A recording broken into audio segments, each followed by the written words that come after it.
D'accord. Si on peut avoir la primeur de l'information, qu'est-ce que vous prévoyez concrètement pour la libération de Charles Blé Goudé? Il faut qu'il soit déjà libéré. Mais pour qu'il soit libéré, depuis très longtemps, nous faisons des actions, comme je vous ai énuméré. On ne peut agir que dans le droit qu'on vous donne, c'est-à-dire crier dans les rues, même hostile, parce que je le dis en France, oui, on crie, mais ce n'est pas toujours qu'on nous applaudit non plus. Mais je pense que ça a permis, et je le répète, de dire qu'il y a quelque chose qui ne va pas. Au niveau d'Abidjan, nos camarades sont en train de travailler de sorte à ce que le président, notre président Charles Blé Goudé soit libéré. Ces derniers temps, il y a eu un frémissement et du coup, bon, comme on le sait de ce pouvoir, ils reculent.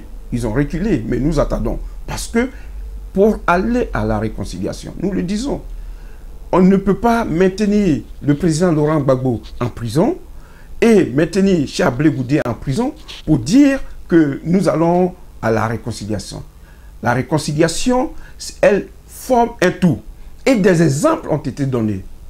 Des exemples ont été donnés, des exemples de parler avec ceux-mêmes qui sont hostiles à la politique qu'on fait. Pendant l'exercice de Laurent Gbagbo, Charles Blé Goudé a été celui-là qui a permis à ce que les sorodiums et consorts, c'est-à-dire ces rebelles qui nous gouvernent aujourd'hui, soient acceptés. Donc, il y a eu des actions qui ont été faites. Et par souci de réconciliation, le président Laurent Gbagbo lui-même a nommé des ministres. Bon, il y a beaucoup d'exemples concrets qui partent d'eux-mêmes lorsqu'on parle de la réconciliation. Donc, nous disons au pouvoir en place actuellement qu'il ne faut pas parler de la réconciliation sur le bout des lèvres, mais il faut faire des actions concrètes, ne serait-ce que la libération de ces personnalités. C'est vrai, il y a un frémissement, il y a eu un début, tout récemment, beaucoup de personnalités, quelques personnalités même, du côté de Laurent Gbagbo, ont été donc libérées, mais il faut encore faire plus. Oui, on va en revenir, parce que tout à l'heure, vous avez cité pendant les manifestations à Paris la présence de beaucoup de mouvements de résistance.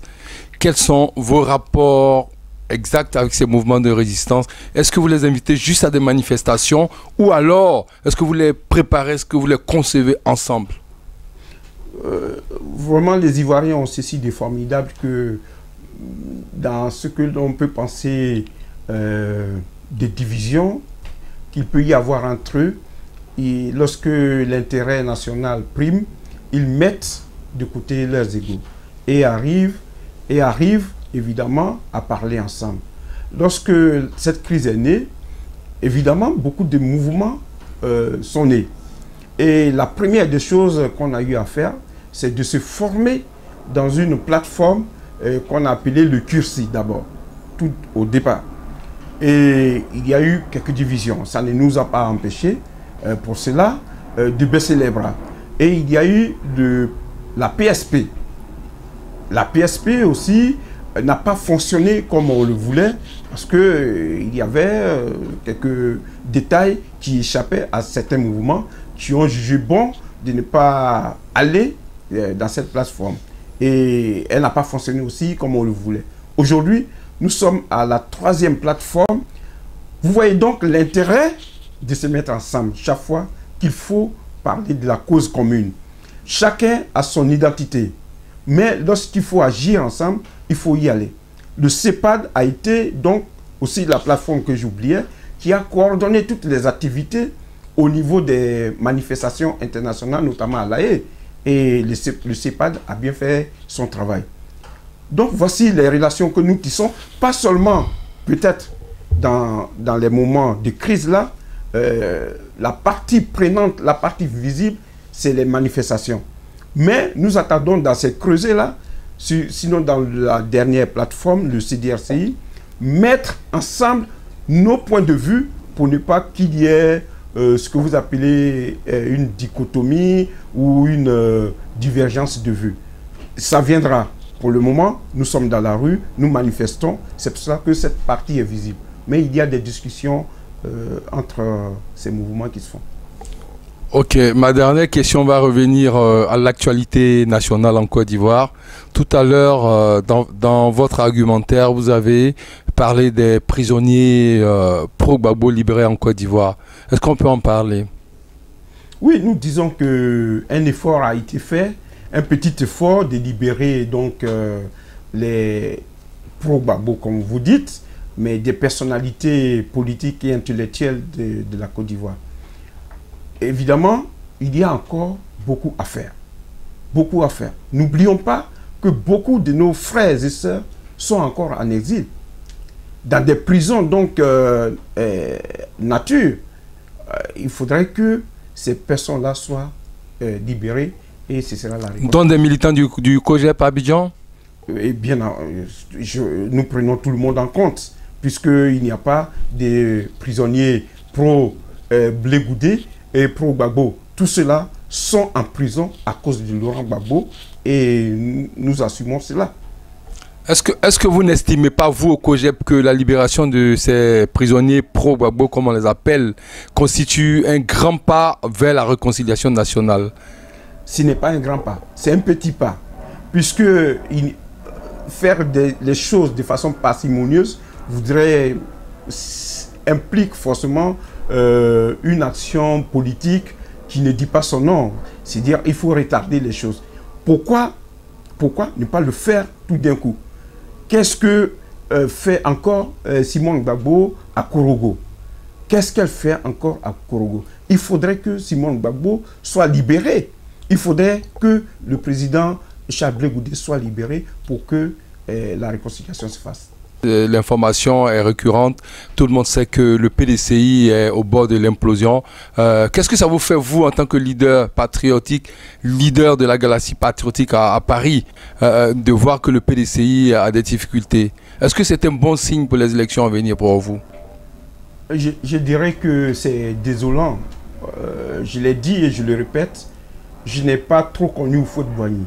Bon, même si je l'ai connu, tous les Ivoiriens l'ont connu, mais ce n'est pas quelqu'un que j'applaudissais. Ce n'est pas maintenant que je vais le déifier.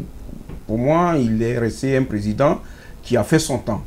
Mais ceux-là même qui se disent qu'ils sont oufouettistes, ça veut dire dans l'idéologie, dans l'esprit d'Houphouët-Boigny, devraient s'inspirer du peu de mots, de phrases et d'actes qu'il a laissés. Le président Houphouët-Boigny était appelé le père de la nation. Moi, de façon simpliste, quand on parle de la nation et dans cette appellation dont on a fabulé le président Houphouët-Boigny, c'était donc évidemment, de dire que c'est pas dans le creuset de la nation que les Ivoiriens, avec leur myriade d'ethnies, vont se retrouver. Mais aujourd'hui, nous voyons un vrai recul, puisque l'alliance RHDP ou quoi se résume finalement à des partis, sinon à une clanisation de ces grands partis. Je voulais plutôt vous amener à vous prononcer sur la guerre qui a lieu aujourd'hui au PDCI entre Kakabe, Henri Konan Bédié et tout le reste. C'est ce que ça me permet de continuer mon exposé de tout à l'heure. Le PDCI ne devrait pas en arriver là. S'ils étaient dans l'esprit d'Houphouët-Boigny qui a créé ce parti. Le président Henri Konan Bédié, selon les tests qu'il a donnés au dernier congrès du PDCI, au PDCI, est frappé par la limite d'âge. 75 ans passés, il n'y a plus question d'être candidat à la présidence de ce grand parti. Il veut forcément y être, mais avec une ambition tout à fait personnelle.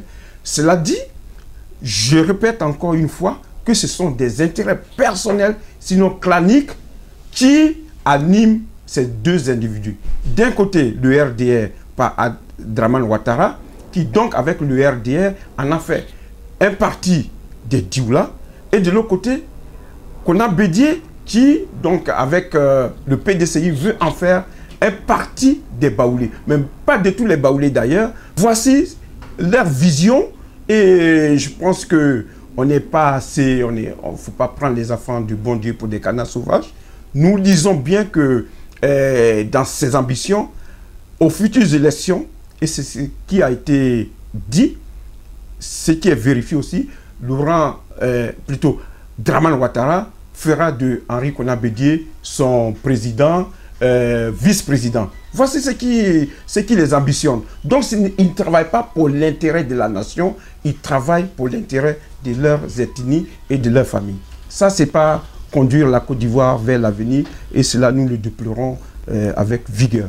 Rapidement, on va venir à l'international. Que vous inspire la position américaine en Syrie?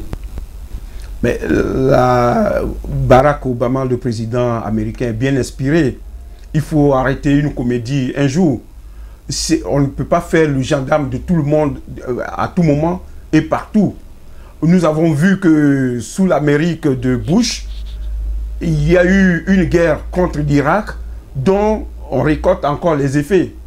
Tout récemment, je vais passer sur d'autres faits, Afghanistan, tout et tout, mais nous allons arriver à la Libye de Kadhafi, où la France de Nicolas Sarkozy a fait sa guerre. Vous comprenez? Mais de quel droit ces pays-là se prévalent pour pouvoir imposer une guerre à des pays qui, depuis des millénaires, ont existé, ont leur démocratie interne? Je ne dis pas que c'est la démocratie, mais l'Amérique elle-même n'est pas aussi une démocratie, parce qu'il y a des peines de mort, et chaque jour, il y a des gens qui sont tués sous des tables de mort. Ça, ce n'est pas de la démocratie. Nous vivons aussi dans des pays occidentaux où nous savons que ce n'est pas la démocratie qui s'y exerce, mais de la dictature polie. De la dictature polie, parce qu'on respecte cela. Sinon, on ne devrait pas nous demander des pièces d'identité. Tout homme, le droit universel donne à tout homme une identité déjà. Donc, lorsque tu quittes ton pays et que tu arrives dans un pays, tu as déjà une identité et une pièce d'identité. Mais sous prétexte qu'elle n'est pas ta pièce d'identité du pays dans lequel tu vis, mais tu es l'objet de toutes sortes de brimades. Ça, ce n'est pas une démocratie non plus. Mais on respecte cela. Pourquoi diantre ne respecterait-il pas aussi la démocratie des autres? La Syrie qu'ils veulent attaquer. Mais la Syrie est le pays qui n'est pas un pays d'immigration parce qu'ils s'y sentent bien. Ce qu'ils ont fait de Kadhafi à la Libye, aujourd'hui, encore on en récolte. Aujourd'hui, la Libye est ingouvernable. Et la France c'était. Et la communauté internationale c'était. L'Irak, ce sont des morts chaque jour. Donc, je pense que je reviens à la conclusion que Barack Obama est bien inspiré de vouloir attaquer la Syrie. Justement, il veut faire la guerre. Et il a reculé pour l'instant. C'est l'information que nous avons. Il s'en remet au Sénat. Monsieur Zap Krasso, leader de COJEP France, avant de vous quitter, est-ce qu'on peut vous arracher votre mot de la fin? Oui, le mot de la fin, ce serait de vous remercier pour m'avoir sollicité pendant mon repos. Oui, parce que c'est la rentrée et c'est la fin des vacances. Nous avons échangé, ça pouvait être une discussion fraternelle, mais je pense qu'à travers vos questions, ça nous a permis en tout cas de tracer déjà les perspectives de la lutte dans laquelle nous sommes engagés. Par-delà, je voudrais saluer tous les camarades du COJEP, des autres mouvements, de tous les Ivoiriens, de tous les panafricanistes, de tous les panafricains qui croient en la Côte d'Ivoire, qui croient en l'Afrique, qui croient aussi que la dignité de l'Afrique passe évidemment par cette action-là.